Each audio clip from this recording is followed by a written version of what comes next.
Why should you use a vocal tracking template? In this video, I want to walk you through my vocal tracking template.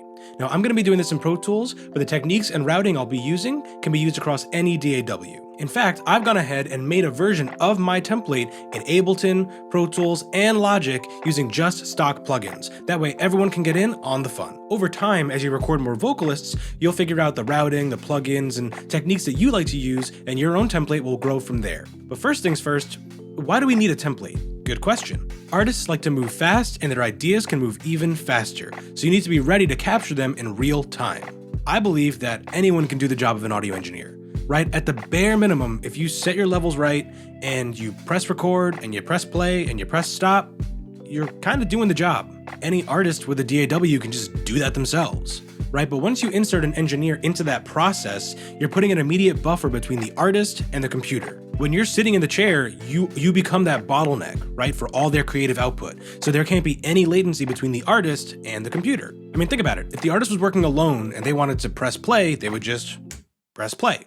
But because you're sitting there, they have to say, okay, can you start me? And then there's a lag and you have to hear them, interpret it, hit the space bar for them. But knowing this is why I have a template ready to go. This way, if the artist wants to stack, 15 layers of vocals, I have 25 tracks ready to go. If they want reverb, all I have to do is unmute a send and they have reverb. You see, in this way, we can actually act quicker than if the artist was alone working on their music. You see, if an artist wanted reverb, they'd have to send to a bus and then create a new track and then make the input of that track the bus that they just sent to and find the right level and then find the right plugin for their reverb and then dial in the reverb sound. It's too much work, right? By the time that they've got their reverb, their idea is gone. But since you were prepared and you have your reverb ready to go, they say, yeah, can I have some reverb? You unmute the send, they have it, now they can just keep in their creative flow. They're not thinking about what reverb is best for them, they're just vibing. The time between them wanting reverb and getting the reverb they wanted is cut down exponentially, right? And so now you're providing value to the session. Now you're saving them time and enabling their workflow. So now that we have a brief understanding of why I like to use a template, let's go ahead and dive in and I'll show you where everything is in the session. So here we have a current version of my vocal tracking template. Now I'm gonna give you a brief overview of where everything just is in the session, and then we'll dive into the routing, my workflow, and the plugins that I like to use. So first things first, up at the top we have a click track. Underneath that, this is normally hidden. It's a master track. This is what I use to bounce a quick reference track at the end of the session. I know that we're going to do a bounce of the session at some point, so why not just have the master ready to go rather than having to create one at the end of the day. Next, we have a track for the instrumental.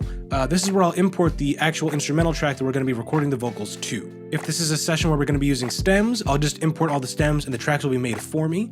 But most of the times we're working off of 2 tracks. Underneath the instrumental track is my all vocal VCA. Now the all vocal VCA is essentially just a fader that controls the output for all the vocals below. Underneath the VCA is my record track.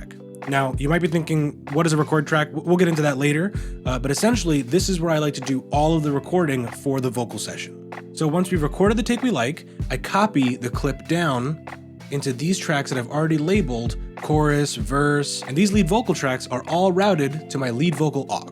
This is so I can have more control over the lead vocals, volume-wise, they need to be EQ'd the same way, things like that. Underneath my lead vocal tracks are my background vocal tracks, and these, it's the same thing, just, different background vocal tracks labeled, going to a background vocal aux, and underneath those are my effects tracks, reverb, chorus, delay, stuff like that. So now that we know where everything is, let's go ahead and dive into the workflow I like to use and some of the settings I have saved in my template. So first things first, if I'm working in Pro Tools or Logic, I like to have my session set to bars and beats. So to do that, just go ahead and go to the top, the main counter. This is the same thing in Pro Tools or Logic, and select bars and beats. Now the reason I do that is because most artists, actually all artists, think about music in terms of bars and beats. You're never gonna hear an artist say, oh, drop me 13.5 seconds before the chorus. They're gonna say, drop me 4 bars before the chorus, right? So I want the session to reflect the way both me and the artist are gonna be communicating about the song. I also like to stay in grid mode when I record vocals. This ensures that every time I press play, it's starting in a musical location, and it makes editing much easier. But we'll dive into that later. Let's just go ahead and work our way down.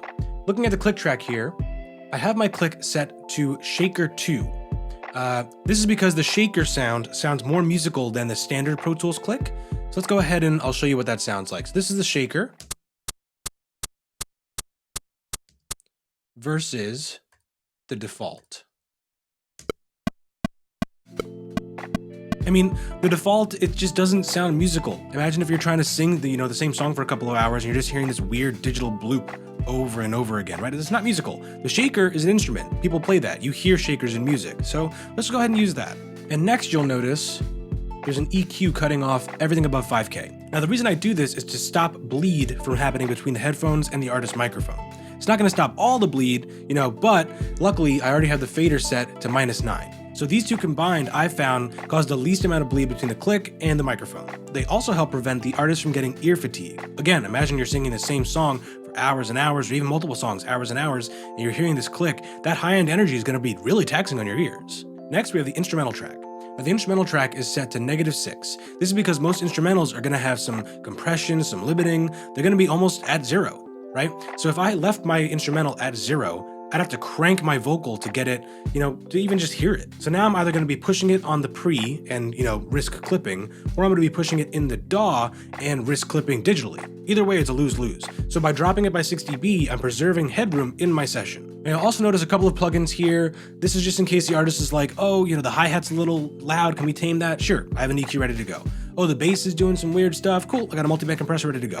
Oh, is there some clipping on there? It came in really hot. Great, let's throw an L1 on there. Next is the vocal VCA. So the vocal VCA is mapped to the outputs of my lead vocal aux and my background vocal aux.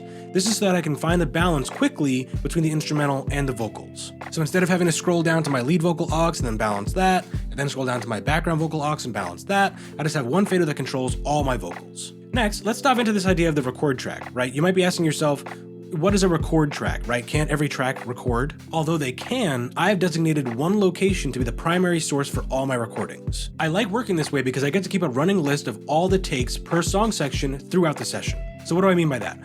Let's say we're recording verse, right? I'll change this to record verse. And just for demonstration purposes, that's a take. That's a take. That's a take. All right, we like that take. Great. So I'll copy that down to my verse track. And now we're gonna go on to the pre-chorus. Now I'll start him at the end of the verse. That's a take, he didn't like it. All right, got it on the second try. We'll take that, go down here. Now we're moving on. Now, in a couple of hours, when the artist is like, you know what, the take we have for verse 1, I'm not really feeling this one part. Can we go back and take a look? I can open up the track and I can see, okay, we have verse. Okay, here are all my verse takes. They're all organized and ready for me to play them back at a moment's notice. I've been in sessions where we've done anywhere between 50 and 100 takes for the verse, pre-chorus. So if it gets that in depth, I'll even make a new track entirely. So like all the verse takes are on one track and all the pre-chorus takes are on one track. Anything I can do to stay organized in my session. The last thing you want to happen is for an artist to do 100 takes and then have them remember this one take that was magical, and you can't find it because your session's disorganized. Now, I also like that this workflow allows me to comp in real time. Let me show you how that works. So we're recording the verse. I'll go ahead and move my verse tracks up to the top. All right. Let's say we're just starting from the top. Didn't like that one. Didn't like that one. All right, he likes that one. Let's go ahead and copy that, move it down there, starting from here. Didn't like that one. Let's go to the next one. Next one, didn't like that one. All right, he likes that one. Let's copy that, move it down here, playing from there. Didn't like that one, he messed up. All right, he's in a vibe, he likes this one. Great, let's copy that, move it down here. And we can just keep building the song like this. It's almost like Tetris blocks falling into place, right? I'm not having to stop every 30 seconds to fix a fade or I don't have to make time later on in the day to go back and listen to everything again, right? In real time, I'm just saying, you like that one? Great, let's put in the song. This also allows me to punch without having to listen for where they want to come in, right? So if we start here, take a look over here. Let's say there were vocals here. He can hear what he was, singing before. And then while he's hearing that, he's recording the new take. And then same thing, he's gonna hear this and this while he records this section, right? I don't have to stop and watch the artist when they're about to sing and then like tap in. It's too much work. It's too much processing power in my brain to like anticipate where they're gonna come in. And then sometimes if you miss it, they're like, oh, I was gonna punch on this word. And sometimes they'll be like, oh, I'm gonna punch in on the word the, but then they don't punch on the word the, they punch on the word and it's too much, it's too complicated. Let them hear everything, just record everything. Hard drive space is cheap. Now, this is also why I have the verse A, verse B, chorus A, chorus B tracks, right? So using these two tracks, I can just toss the lead vocal back and forth and not worry about editing them. If it was just one track, I'd have to stop every time I wanted to comp something and worry about adjusting a crossfade or a clip length, right? We're still working on the song. We're still writing the song.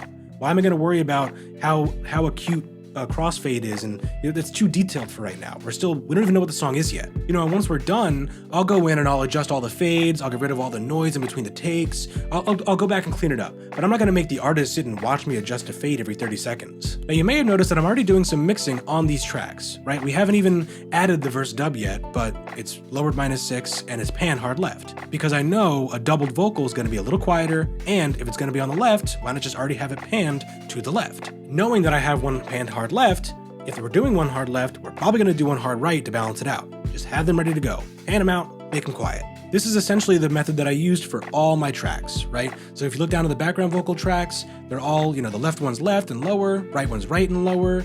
The harmony vocals, if we're getting into this many stacks, they're gonna have to be quieter, right? Imagine if you're a vocalist trying to record on top of, at this point we have 41 vocal tracks, right? You're gonna need these harmonies to be quieter. And when they go to mix it, it's probably gonna be quieter. Like the harmony is not gonna be the main thing, it's gonna be the lead vocal. Now these won't be the final balance and pan settings that I'll have in the session. Of course I'm gonna be adjusting as I go along, but if I know I'm gonna have things quiet and left and right, just have that set up. Another organizational tool that I use are track groups, right? So all my verse tracks are grouped. All my hook tracks are grouped. My background vocal tracks grouped, and my harmony vocals are grouped. So this way I can control the balance of all the verse vocals at the same time. I can control the chorus vocals at the same time, right? This also allows me to change the arrangement on the fly. So let's say the artist likes the way that they recorded the verse, right? They did the dubs already, but maybe they want to hear it on a different section of the beat, right? Or maybe they want to swap verse 1 and verse 2. So what I can do is select all the vocals, copy, flip the playlist, and put them in the new location. So now we have the first option and the second option. Now the last detail regarding workflow would be the input to all my vocal tracks. It's very rare that I have to stop using a record track and switch to recording on multiple tracks. I really enjoy using a record track, it helps keep me organized. But just in case, maybe the artist prefers that I record on multiple tracks, you never know. Just in case, I have all the inputs on my tracks set to microphone in, right? So this way, all I have to do if they want to record that way is go ahead and select all these and put them out the door. So now that we understand the routing and the workflow, let's go ahead and take a look at some plugins. First, let's talk about the trim plugin on the record track. The trim plugin is only really necessary if you're using a Pro Tools HD native rig. Pro Tools native rigs won't allow you to input monitor with live plugins. Putting a DSP plugin first in the chain turns every plugin after it into a DSP as well, allowing you to monitor through it. And we definitely need to monitor through our next plugin, Auto-Tune.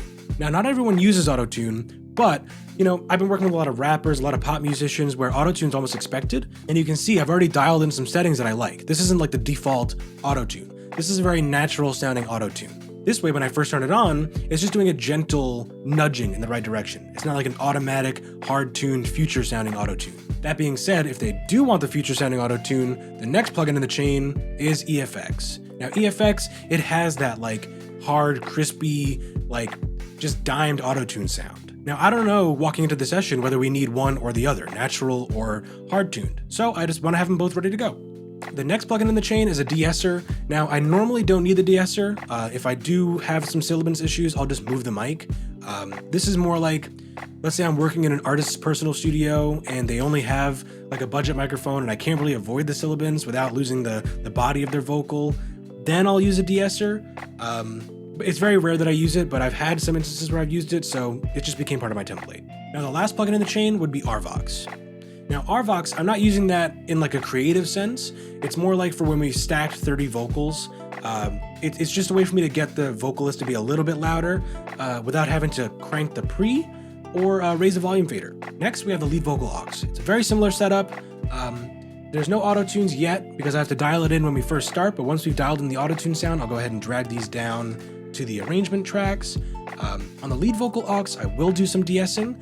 That's because, if we're stacking a bunch of vocals, I don't want the dubs to start adding more sibilants than they have to. After that, we have the RVox, again, so I can compress all the vocals as one, an EQ so I can find the right sound for the lead vocal as one, and then a decapitator in case it needs more excitement or they want like a lo-fi kind of thing or just some saturation in general. Next, we have the background vocal aux, very similar setup here, except I have the air flanger ready to go. I like to leave that enabled. The mix is very low.